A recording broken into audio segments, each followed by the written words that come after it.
Hello and welcome back, everyone. It's our second webinar tonight, and I'm very happy and excited to be back here once again with all of you. Thank you for joining already.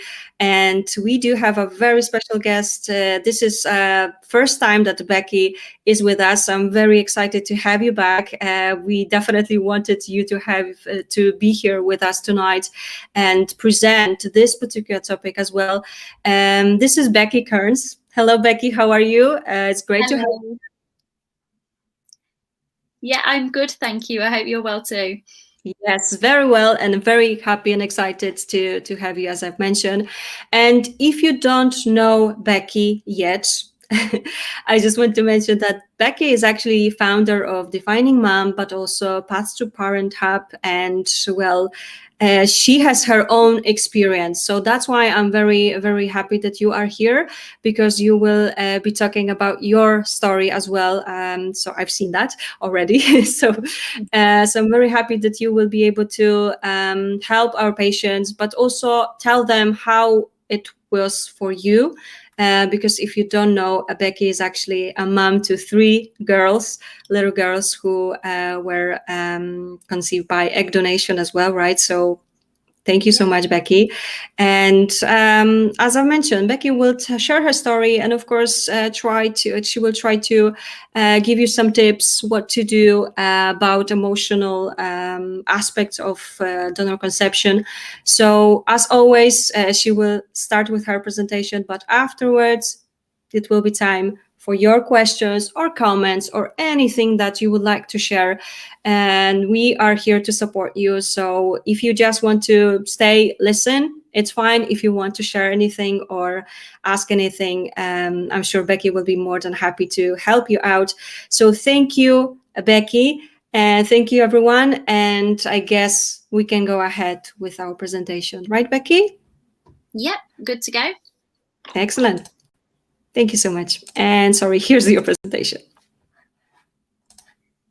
Good evening, everyone, and thank you so much for joining, and thank you, Caroline, for having me. So I'm here tonight to talk to you about emotional support through donor conception. And just to introduce myself, so my name is Becky Kearns, and I'm the founder of Defining Mum, which is a blog and also an Instagram account dedicated to sharing my story, but also the stories of others too, and offering support for people who are on the journey of trying to conceive through IVF and then also donor conception as well. And then last year, I actually launched Paths to Parent Hub, which is an online platform designed to offer a deeper level of support with lots of resources, support and connection opportunities for people who are going through the path to parenthood of donor conception. So that's a little bit about me. What I'm going to do to start off tonight is to talk about my story. And the reason I'm talking about this is because it really sets the scene and sort of provides the reasons why I believe emotional support is so important when going through donor conception. So the pictures you can see here, there's me in my IVF gown, which I wore many times, and also myself and my husband in Prague just before we went through with our egg donation cycle. So I would just start by saying as well that I am no expert. I'm not a professional, I'm not a counsellor, but what I do have is that lived experience, but also networks that I've built over the past couple of years where I've spoken to many, many, many people who have all been down the path of either egg donation, sperm donation, double donation, and have built their family in this different way to what they'd originally imagined. So my story really started when I was 27. So I'm 35 now.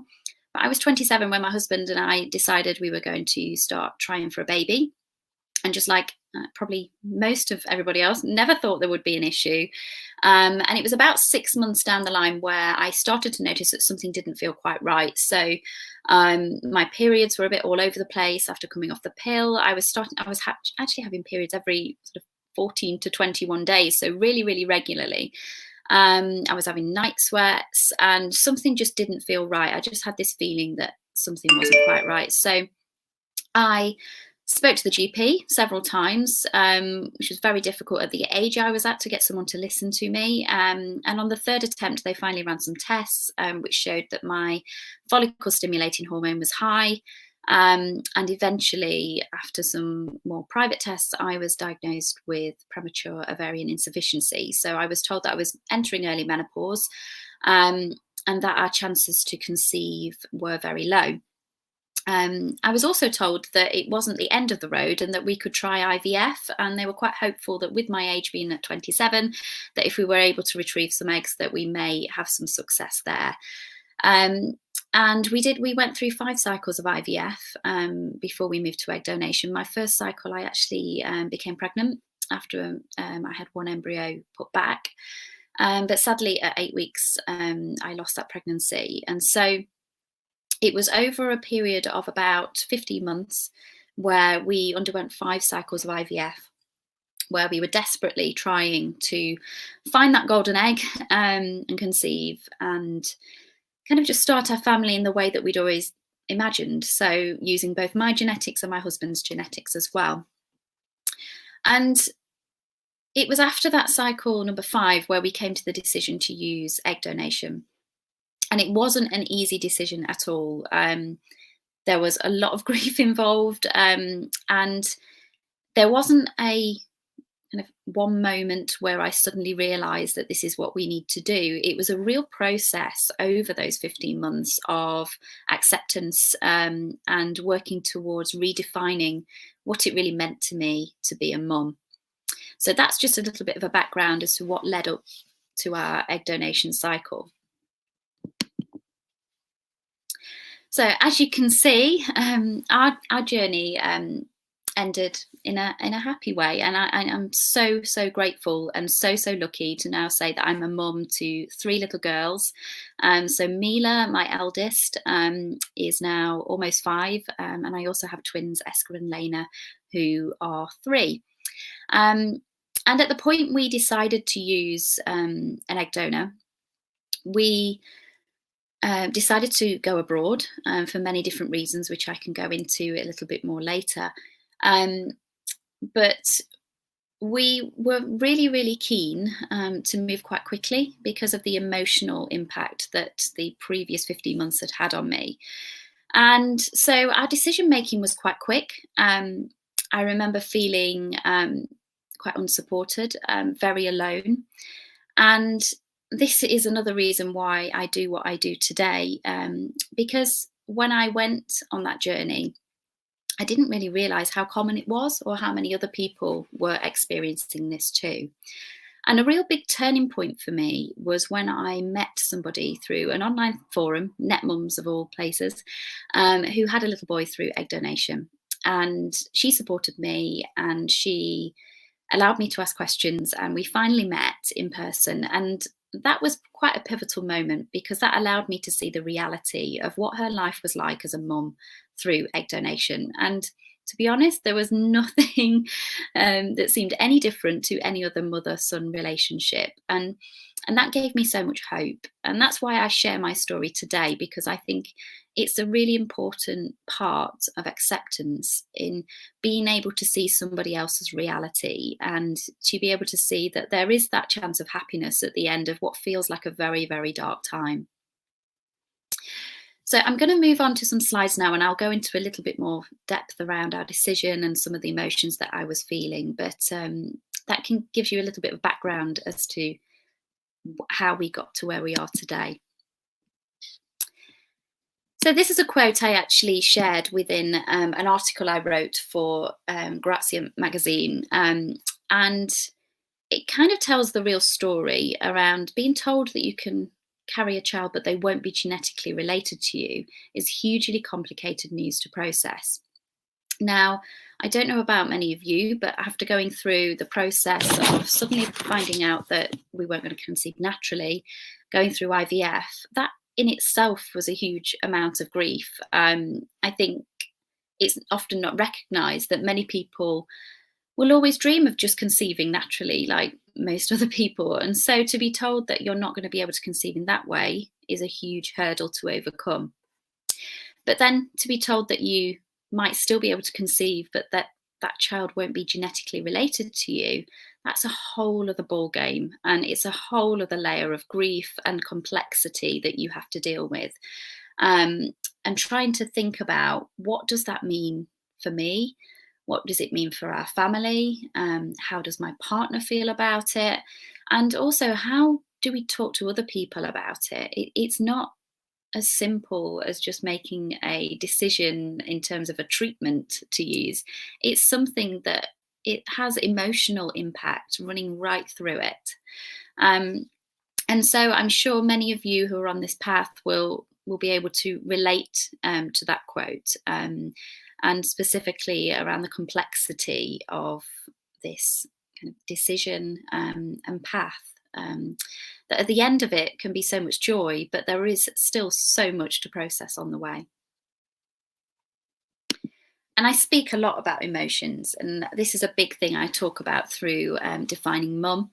And you'll see this image here, and this is actually created through a survey of asking lots of my followers, what are the main emotions that you felt when you found out you needed to use egg donation, or that egg donation was an option for you?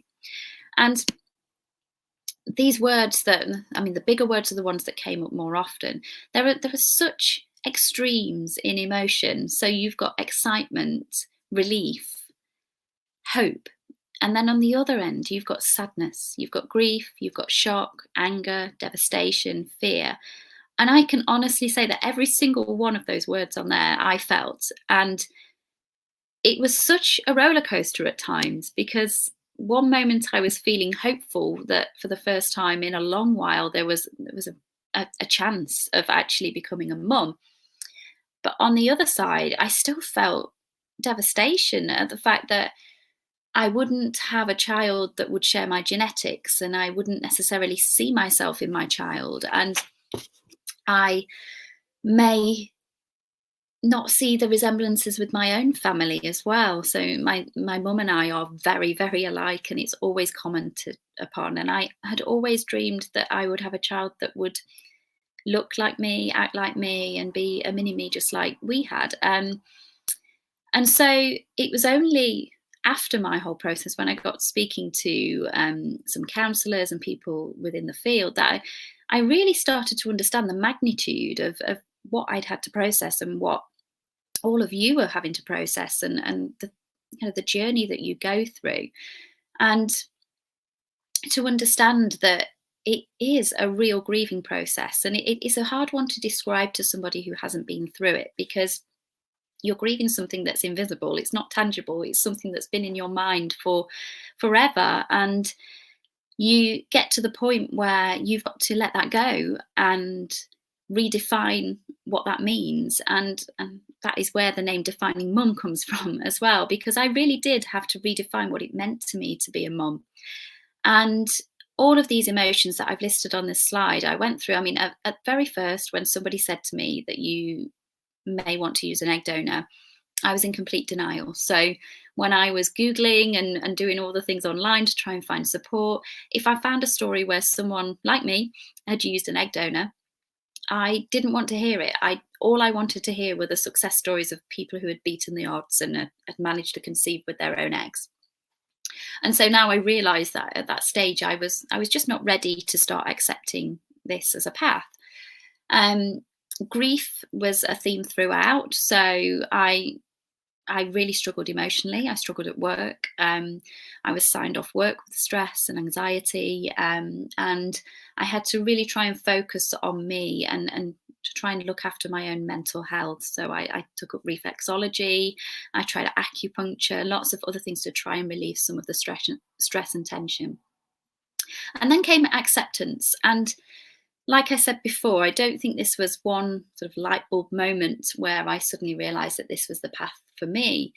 But having met the person that I referred to online, and having gone through several failed cycles and grieving the loss of those cycles and those embryos, I started to, I suppose, focus less on what I would be losing by going down the egg donation route, and started to think about those things that I would gain. So, and this is where hope came in. I started to think about being able to carry a child. I was really, really wanting to experience pregnancy, and also having the opportunity to give birth to a child, to feed them, and just to do all the day-to-day things that so many people take for granted. So I desperately wanted to have the sleepless nights. I wanted to go to the mum and baby groups. I wanted to raise a child. I wanted to hear all of the firsts, the smiles, the walking, the laughs, the talking, and I wanted to just be with them every step of the way. And that's where I really started to find hope, because I thought, okay, this child wouldn't be sharing my genetics, but they'd be sharing almost all of their time with me, and I would be the one growing them. I would be the one nurturing them, and that's got to count for something. And so that's where I kind of came to the point where I was ready to make that decision. Fear also came in and was a big part, and would sometimes pop up at the strangest of times. So I'll mention some of the questions that went through my mind, and I hear from other people later on in this presentation. But yeah, I think fear fueled by grief at times is a very, very real emotion that you feel on this journey, especially at the very beginning and sort of going through treatment and even through pregnancy, because there's still so much that is unknown ahead of you. And then, as I've mentioned, conflicting thoughts. So 1 minute you might feel really excited, and then you'll wonder why you're still feeling scared, or you're still feeling worried about what's to come. And all I will say is, if you have a look at this slide and you look at some of those emotions and you can relate to them, know that it's normal to feel that way. This is how the majority of people who are going down this path are feeling. And there's no two people that are exactly the same. Some will feel more things than others, but it's just to validate those feelings, I think, is really, really important, and to know that you are not on your own if you're feeling this way. So another thing I always like to point out is that using a donor, it isn't just a one-time decision, it's a decision for life. And I think sometimes when donor conception is presented as an answer by a fertility doctor, for example, the complexity of emotions and the complexity of this path that isn't often explored in as much depth as I feel is potentially needed. And when we went through making this decision, we never actually had a specific counselling session relating to donor conception. And that was mainly to do with the path that we went down. We never got to the point of reaching the top of the waiting list in the UK, which would have meant we would have had an implications session. And going abroad, there wasn't that on offer. I did seek some counselling from a generic counsellor where I was able to talk through some of my fears, but they didn't have that specific knowledge to really support me. So one of the things I always advise is to find a counsellor, even if you're a bit earlier on in your journey, because having a safe space to explore some of these thoughts and emotions is really, really important. And it's definitely something I wished I had done in the past.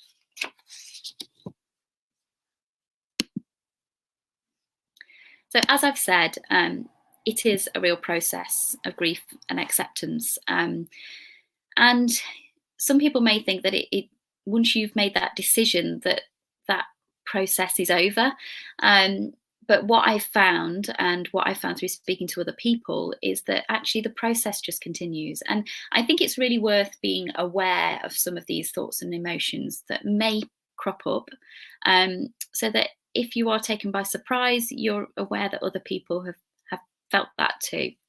So obviously through diagnosis, there's going to be a lot of grief around coming to terms with this diagnosis and how you feel about it and what that might mean for you and your future family. In making the decision, as I've mentioned before, not only if you're in a heterosexual relationship, not only are you having to think about this for yourself, you are also having your partner to consider as well. And I just wanted to mention this because when we went down this pathway, my husband Matt, he was adamantly against the idea for much longer than I was. And we had some very difficult conversations around what does this mean if he doesn't want to go down this path and I do. And those are the kind of relationship conversations and questions that you don't ever expect to be having with your partner.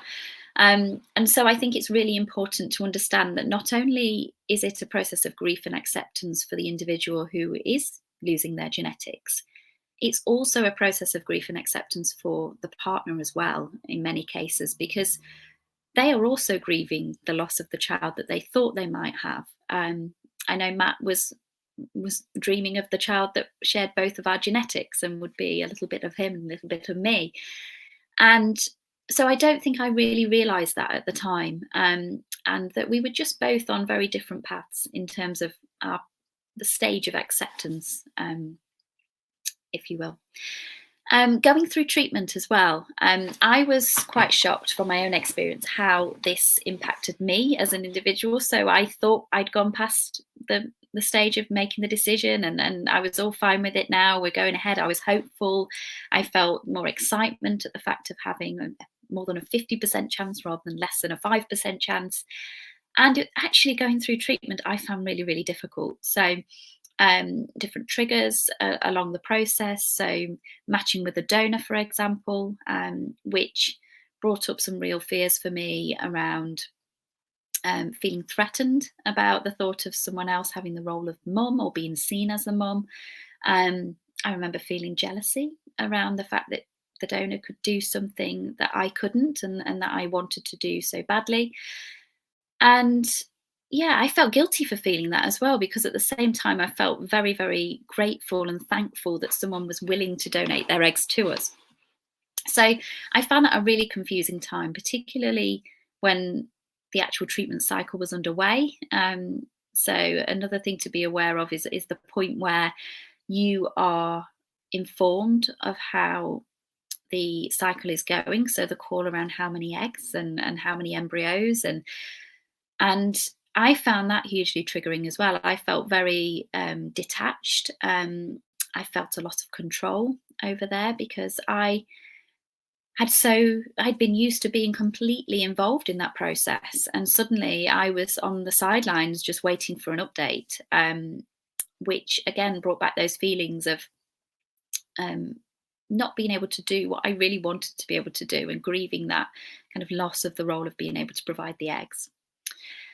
And then I think I definitely thought that at the point I would become pregnant, that all of the fears and everything would disappear. And I was over the moon and very, very grateful. We were very lucky that it worked first time for us with our daughter Mila. And I actually then found pregnancy quite an anxious time, because that was where some of the other questions started coming into my mind, and it suddenly all felt very, very real. And then through to parenting as well. I will talk about some of these triggers a little bit later on in the presentation, but there are always things that are going to remind you of this difficult process and journey. And so this is why I feel that the emotional support is so important, not just at the point of diagnosis and making the decision, but also throughout the treatment cycle, pregnancy and parenting and beyond. So moving on to this next slide, I've tried to capture some of the big questions and fears that seem to crop up a lot when people speak to me through Instagram, but also things that I felt myself. So all of these fears went through my mind at some point over the journey. So will I be seen as the legitimate parent? And that having to accept that someone else will be the genetic parent to your child is hugely difficult. And I definitely struggled with trying to let go of that aspect. And at times, I think you still wish for a less complicated story. And it is a very, very real fear, not only for you feeling like the legitimate parent, but also will other people see you as the legitimate parent? Will I bond with my baby? I remember during pregnancy, I definitely felt the bond with my bump and feeling her kick. And I was so excited and so happy to finally be pregnant, and I felt great love for the child that I was carrying. Yet I still had worries about, would I bond once she arrived? And I had this fear around, would they have some kind of sixth sense that I wasn't genetically related to them? And I think I put this real emphasis on the genetics. Um, the other thing that went through my mind was, what would my child look like? And I felt really superficial for feeling like that. But it was a very, very real fear, because I think most people kind of, they get pregnant and they know that it's going to be a combination of themselves and their partner. No one truly knows what they will look like, but having a third party involved, particularly the way we did with an anonymous donor who we hadn't seen photos of, we just knew some basic characteristics. I really, really had struggled with these thoughts going through my mind around what would my baby look like. And I suppose it was more around, would it be obvious to other people that we weren't genetically related? Would people just look at us and be able to tell? Another question was, how do I talk to my child? So knowing that one day I would have to almost relive this again to talk to them and tell them about how they came to be. Will I feel like the real parent, as I've mentioned before? And will I ever get over the loss of my genetics? I think at the very beginning it can feel so huge, and you wonder whether you'll ever truly get past that. And that is something that has definitely diminished for me over time. But I think at the very beginning, I did genuinely wonder whether I would always be feeling sad about the fact that I'm not genetically related to my children. How do I choose a donor? That's another huge, huge question. And I'm skipping over these, but they're huge topics in themselves. But choosing a donor, there's so much to think about. So things such as, do you use an anonymous donor, or do you stay in the UK? If you're in the UK, for example, and use an open ID donor, do you use a known donor? And each one has different complexities attached to it. And there are some clinics that allow you to see photos and know a great deal of information, and some clinics where you go to where you don't find out much at all. And it's very much personal preference as to how comfortable you feel with each route. And again, that's something I just didn't really know much about at the very beginning. I was just kind of swept along with what was right in front of me. How might my child feel? That's another huge, huge fear and question that I hear a lot, and definitely one that I've felt myself. Particularly, how will they feel knowing that I'm not their genetic parent? But also, how will they feel in the future about maybe wanting to find out more about the donor and to try and understand a little bit more about their genetic origins? And then also, how do I talk to friends and family? So I'm a big advocate for trying to get that real support network around you. But often that means disclosing something that is very, very personal and can be very, very difficult to those who are close to you. And that fear again about what they might think and what reactions you may have. So I've tried to summarize some advice here, and I can't answer every single one of those questions, but hopefully what I share now will give you a kind of a bit of a pointer and a guide to where you might be able to find some support with those. So one of the first things I would say is make connections. So find other people who have been on this path, because it's one of those things that you just can't talk to in the level of depth that you need to with someone down the road who has conceived their child naturally, or even someone who's conceived through IVF. It's a very, very unique experience. And I have to say that meeting my friend through NetMums was the best thing that happened to me on that journey, because it allowed me to have that person to open up to, and who truly, truly understood how I was feeling. I'd say seek counselling, which I've mentioned before, but I think it is really, really important to find a trusted person you can talk to about these emotions, and to explore your fears, which is the next point I've put down.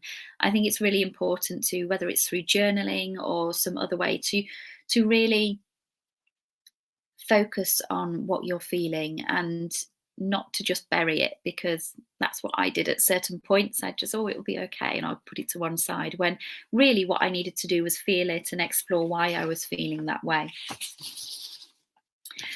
listen to different perspectives. So I think it's really, really important to hear from other people, and that includes other people who have become parents in this way, like myself, and there are many, many other people through Instagram, but also trying to find perspectives that are closely related to your family. So I've come across many people who are looking at egg donation as a route to have a sibling, for example. So there are additional complexities there, or finding someone, if you're using double donation, someone else who's been through that, who understands the questions and the complexities that are unique to that path within donor conception.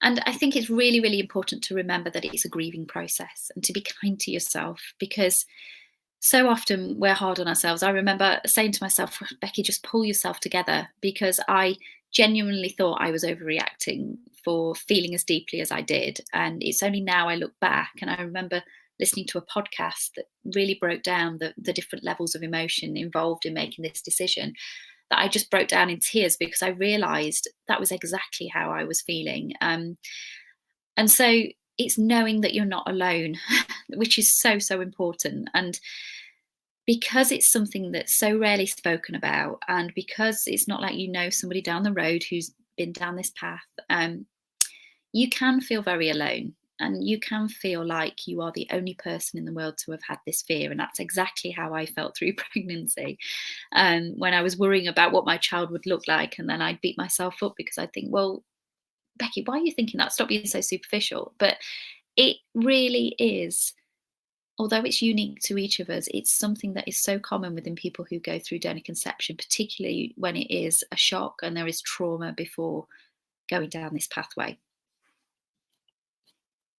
So I'm going to talk to you a little bit now about Paths to Parent Hub, which is the new platform I created to help support people and almost to provide all of the information and connection and support that I wish I'd have had back when I was going through my journey. So I created Paths to Parent Hub actually last year when I, so obviously through lockdown, there was a lot of time for people to be at home. I had previously planned to run some events where I would get speakers to come and talk about all of these topics, but that was all cancelled. And so it led me to creating an online resource. And I'm really pleased that it did, because it means that more people can get access to it now. And it's an interactive platform that allows information, support and connection. And it's relating to all of these different questions and emotions that I've talked about earlier in the presentation.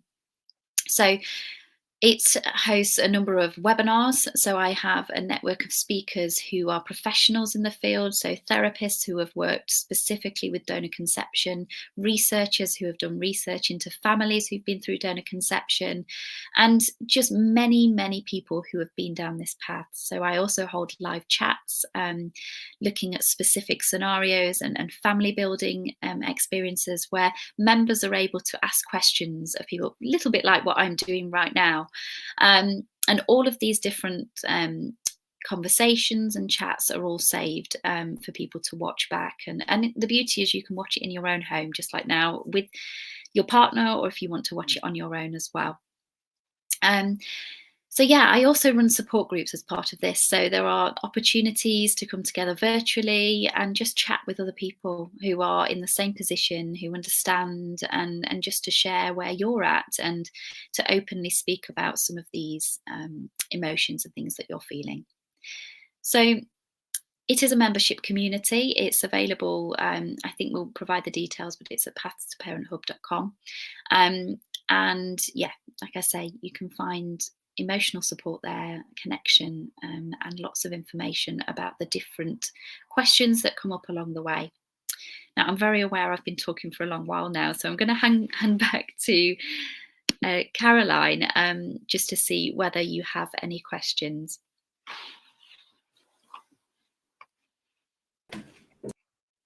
Thank you so much, Becky, for sharing your story, for walking us through this, all the steps, in fact. And I know there are plenty of other things that you could tell us about, and it would take us hours to go through it all.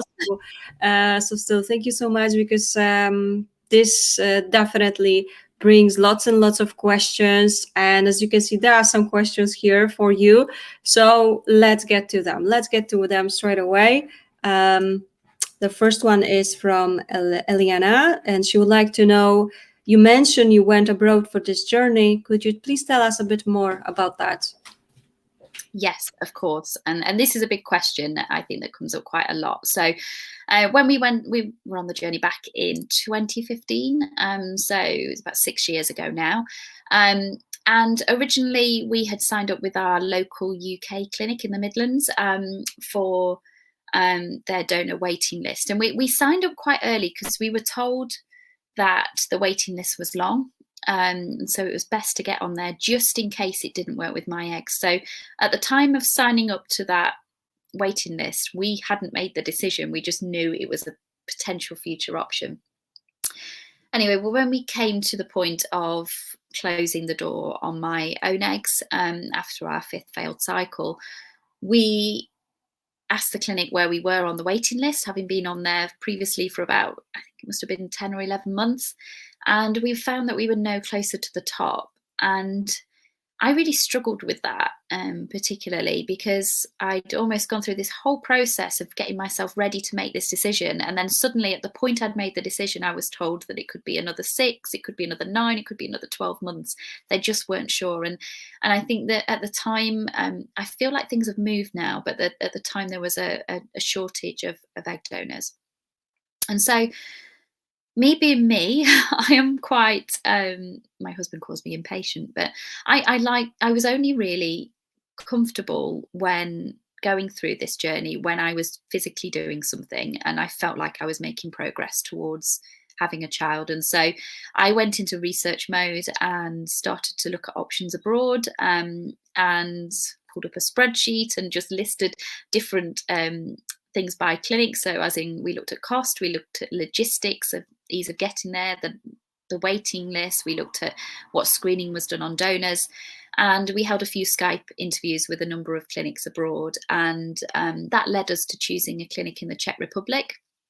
And that clinic, we just had a good feel for, really. And like I say, at the time, we were very much just leading ourselves. There wasn't much out there to really support. We didn't feel like we'd found that connection anywhere else. So we went down the route of using the clinic in the Czech Republic. And honestly, at the time, I think I found comfort in the fact that the donor was anonymous. I think given my emotional state at the time, I would have really struggled with looking through vast amounts of details about a donor. So looking at pictures or reading lots of information and questionnaires about her. And so to be told that we had been matched based on basic characteristics. So she had brown hair, green eyes. She was the exact height and weight as me and the same age as well. And so that just felt right. It was kind of me on paper if you were to put down all of my basic characteristics. And so we didn't give it that much more thought. But one of the things I do like to talk about now are my reflections on that now that I'm a mum. And as I said, when I was at the very beginning of the process, I felt quite threatened by the thought of the donor, and I really struggled with the thought of her, really, in some ways. And it was that complexity between being really grateful and thankful for what she was doing, but also the grief of still not being able to do that myself was there. And the thought of potentially knowing too much about her, I think I worried that I would then see her in my children, and I wouldn't be able to shake that. Yet now I'm a mum, and I'm almost 5 years in to be a mum. I feel so much more comfortable in my role as mum, and I know that nothing could replace what we have. And there is no doubt that to them and to me and to everybody else around us that I am their mum, and that I am the one that has raised them. And actually, we talk about resemblances so much in terms of the physical characteristics. There are so many ways that they resemble me in terms of how they act and how they speak and the things they say and do, that actually the physical stuff doesn't seem important at all anymore. And so I reflect back now and I see it a little bit more through their eyes, and I find myself wishing that I knew more about our donor. And I wish that they had the opportunity to find her at the age of 18, like they're able to in the UK. So that's something that I've had to come to terms with as well. I have felt lots of guilt around the fact that they haven't got that option if they want it. And I am aware that there is DNA testing, and the advances in DNA testing means that anonymity is no more. But again, it's a real complex, not only decision to make, but it's driven by so many fears and emotions that we feel at the time that we just don't understand. And we make these decisions, these really, really big decisions, in a state of high emotion, having been through trauma and having not much guidance out there. And so that's why I really share what I do now, and also through this platform, that there's the ability for people to connect with other people. So there are almost 300 members now who connect through a private app, and they can do it away from social media, and they can talk to each other about their different routes. So there are a number who are going abroad. Some are having treatment in their own country, whether it be the UK or elsewhere. But it's a very, very big decision to make, and there are lots of complexities with it. So yeah, hopefully that answers your question about going abroad. I mean, in terms of the process, it was great. It was really smooth. We had great communication, which we felt we hadn't really had in the UK. And obviously I wouldn't now change what we did for the world, because I wouldn't have the girls that I've got today. Thank you so much for your question indeed. And thank you for your thorough answer and explaining, and of course, providing all those details. And well, I can just show you this. Thank you so much, Becky. Thank you for sharing all this. Thank you indeed. All right, let's have a look. Another question from Melissa. I am struggling with telling my closest friends about a donor conception option. This is now our only way, and I think I am finally okay with that, but I only shared this with my family. I don't know how to tell my friends. Not sure what they will say, how they will react. Anything you can advise? Yes, definitely. This is a really good question, and this comes up a lot as well. I've actually recently launched, I created a resource to help with just this. So I was hearing from so many people that they didn't know how to tell their friends and family. I was always really fortunate because we were kind of quite open along the way. We're quite a small family and very close. And so my family and friends always kind of knew that this might be an option at some point. I'm not very good at keeping things to myself. I talk, and I suppose that helped me in a way, because there was never one moment where I had to sit them down and say, look, this is what we're doing. They kind of just, they grieved with us as we had the failed cycles, and almost it led them to the same point that we went to. But what I launched recently, and it is a free resource. I don't know whether we can share the link, Caroline, after this. But it's a resource, it's a web resource that you can use to support you in telling friends and family. So there's information on basics around what is donor conception. There's little snippets of videos and quotes from therapists who talk about how they can best support you. I've created some little videos myself talking about some of the things that might be going through your mind. So it's almost talking to them and saying, look, this is what your loved one is feeling. And this is the journey they've potentially been on. These decisions are not taken lightly. So I've also included a few things around what not to say in there, such as, oh, have you considered adoption? Which is really, really unhelpful when, yes, you've considered it, and yes, you've considered everything else, but you've come to this decision and it's really important to you. And also, I think to tell them that not only is it important for them to support you, but it's also for them to support you and your future family. So I find it's really important to have that support network around us, so that if our girls, who I have told about how they came to be, and they can talk about how mummy's eggs were broken and how we needed to have some eggs from a lady, if they were to talk about that in front of other people, and if they were met with shock or questions or blank faces, I would hate for them to feel any negativity or shame around it. And so I really encourage, where possible, and I know some family makeups are difficult and generational issues can make it difficult, but if you can have that network around you, so that your child can feel like not only can they talk to you about it, but they can talk to your friends and family, and that there is no shame around it, then I feel that will be helpful, not only for you in the long run, but for your child as well.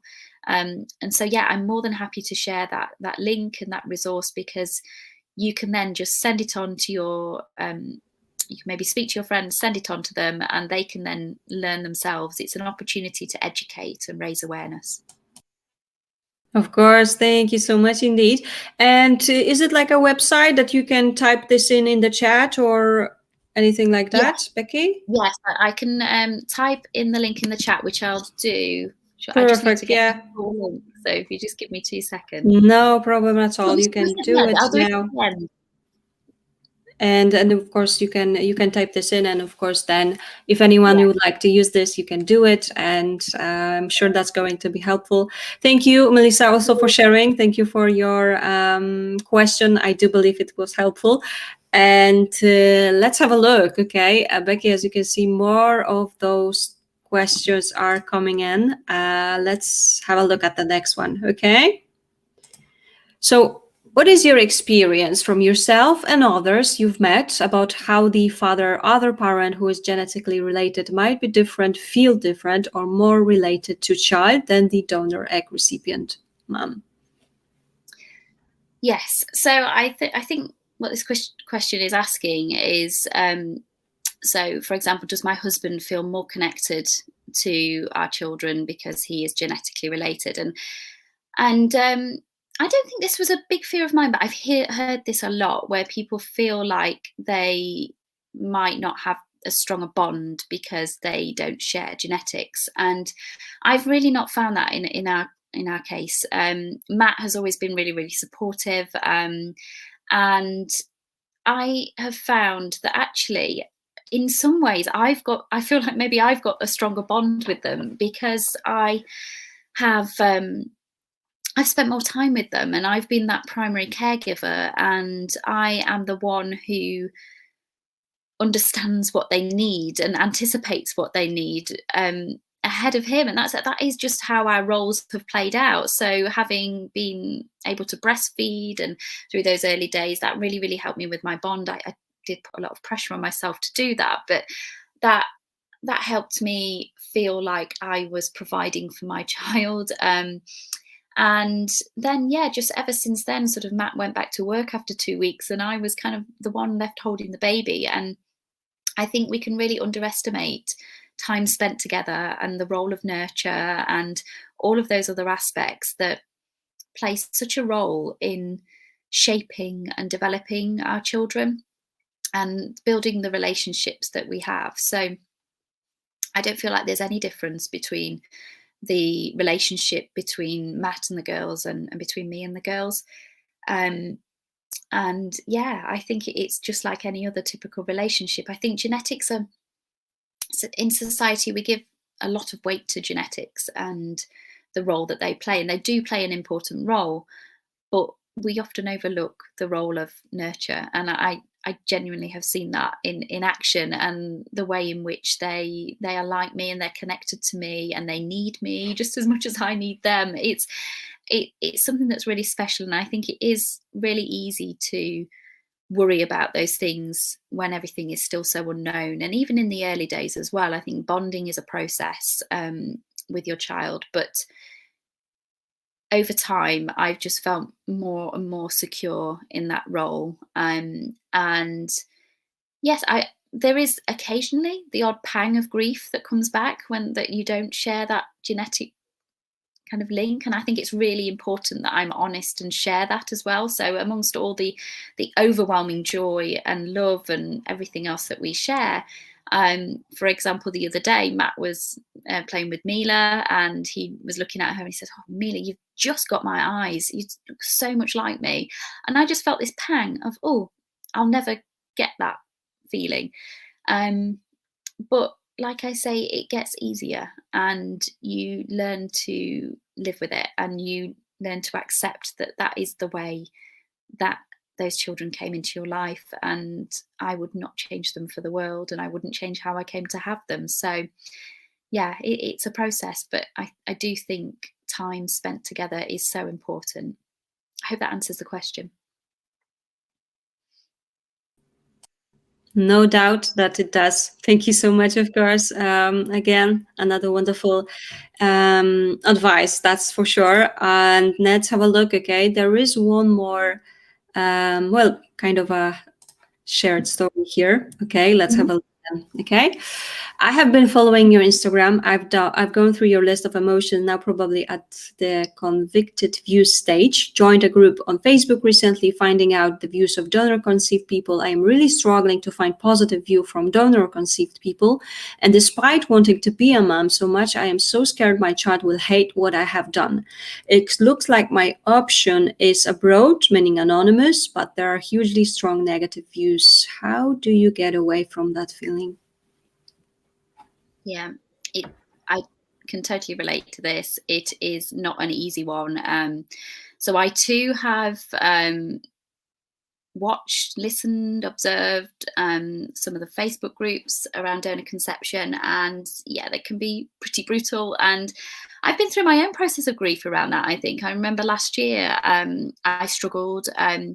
I went through a time where I did share a little bit more about us using anonymous donor, and received some quite heavy backlash myself. And yeah, it's not easy when you hear people talking about those opinions and their lived experiences, and I think it's really important to listen to those voices, and to understand that their views are also very important. And I think it's only now that we're kind of later on down the line that these thoughts and feelings are starting to be shared, and social media is a great platform for that. But I also try and maintain perspective around this. And what I have come to learn, and I've spoken to a number of donor conceived people, is that what you tend to find on some of those groups are the people who are feeling negatively about donor conception. And there was a lady who spoke on a Paths to Parenthood webinar at the end of last year about how might my child feel who was donor conceived. She was from the UK, and it was an anonymous donor as well. And she actually said, because I kind of feel okay about it, there's no major issues, I don't feel the need to be on these Facebook groups. And so one of the things that I recognise is that is a platform for the people who are generally for people who are feeling aggrieved. And in many of those cases, I'm not saying all, but many of those cases, they have found out late in life in a very traumatic way. And I can't imagine how that must feel to find out that your identity isn't quite what you always thought it was, and that your parent isn't your parent in the same way you thought they were. And I've read many books and long-term research. So I've also held a webinar around what really matters for parents and children. And that was with a long-term researcher, Susan Gollenbach, who has conducted research across the past 40 years into donor-conceived families. And she's gathered longitudinal data all around what really matters for those families. And obviously, it's pulled out the themes around telling early is best, but also it's pulled out research that shows that actually these families aren't negatively affected in comparison to families who have conceived naturally or through standard IVF. And so I would really advise you to kind of broaden some of the reading that you're doing or listening, and whether if you wanted to join Paths to Parenthood, this is a topic that comes up a lot. I held a support group with a therapist just recently around anonymous donation, and some thoughts and feelings around that. There are a lot of parents at the moment that are feeling very much like this, feeling guilty for making that decision and worried, when in many ways it was the only decision really that was laid out in front of them. And so it's a complex one, but I would definitely say you're doing all of the right things now. You are researching, you're reading, you are already trying to prepare yourself for your child. You're not burying these things and just making decisions without thought. So I do think, I'm just reading comments, like you can go down a rabbit hole, and it is petrifying. And I have cried many tears reading some of the things that can be shown on Facebook, and actually had some of the things said to me personally too. But I come back to my own family, and again, it's perspective, and I kind of, you hear some of those views and those discussions, and it's really difficult, and you imagine having those conversations with your children, but in reality, those things you're hearing are from complete strangers. And in reality, I think about the conversations I have with my girls and the relationships we're building, and built on trust and openness, and the willingness to support them however they feel. It won't be like having a conversation with a stranger, or if they have questions, it will be an open conversation between two people who love each other. And I think that's a really important thing to remember as well. I hope that's answered the question. But I also recorded a vlog just about this topic and my thoughts and feelings on it, which you can get through my Instagram link. There's access to it there. So if anyone did want to listen to me ramble on about that topic again, it's there for you. Definitely, you can see there are people here that would definitely like to check it out, so thank you so much. And Becky, as you can see, you've seen the comments here as well. More of those are coming in. So thank you so much. I just want you to see one more. So about the book. Yeah, I've read the book and it's brilliant. So, and actually Melissa has added, thank you. That helps a lot. And it means so much that you're sharing this with us. Haven't seen that book, so you can check it out, right? Yeah, absolutely. I will type the title. Sure. Perfect. So if anyone would like to get in touch with Becky, you can find her Instagram. I can assure you I've seen it myself. So there are amazing stuff there that will be useful, that's for sure. So go ahead, do it. And at least at this point, I don't see more questions, but of course there are some comments. However, if you also have some other questions, as I mentioned, you can type those in right now, but also you can get in touch with Becky, and I'm more than sure that she'll be happy to help you out. And as you can see, there are thank yous from Rajaki for your answer. And there is also a comment from Naomi. You are such an inspiration. Don't let any of those comments affect what apps do. Sorry, you are helping so many people. Well, yeah, that's for sure. Thank you. So yes, one more comment I just want you to see. I really appreciate your answer to my question comment. Thank you for putting it into perspective.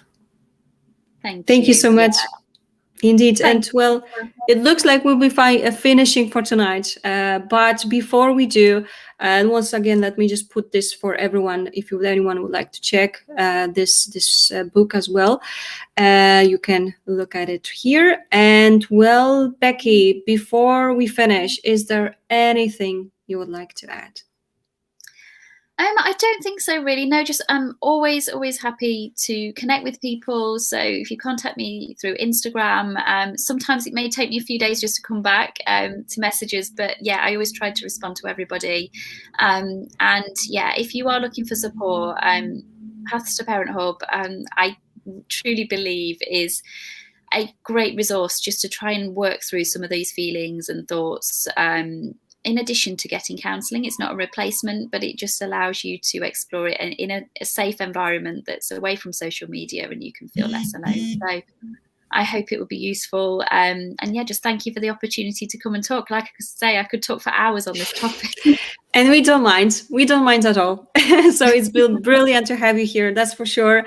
You've been more than useful. I'm sure about it. That's again, that's the truth. And I would love to have you once more here. So I do hope that we will have another opportunity. Fingers crossed, but I think we can manage, right, Becky? And of course, to everyone, I would like to thank for joining us tonight, for your stories, for your questions. Well, we are simply here for you. So thank you so much for being here as well. And I always say that way, I think that you know that you are not on your own. There are people out there that can help you out. So yeah, that will be it for tonight. But just remember that it has been recorded. So if anyone would like to have a look at this recording once again, or would like to share with anyone, you can do it. It will be available tomorrow on My IVF Answers on our YouTube channel. And if you subscribe that way, you will be notified that the video has been uploaded. And what else can I say? You know that there are plenty more of events coming up. Tomorrow, there are 2 events again. And afterwards, there will be more events coming up. And this week, again, we are focusing on emotional support, coping with egg donation, but also IVF. So if you would like to get some more tips or support, you can join us, and I'm sure we will be able to help you out a bit. Thank you so much indeed, Becky. It's been a great pleasure to have you here. Once again, thank you. And take care, everyone. Have a lovely evening. Bye. Thanks, everybody. Bye-bye. Bye.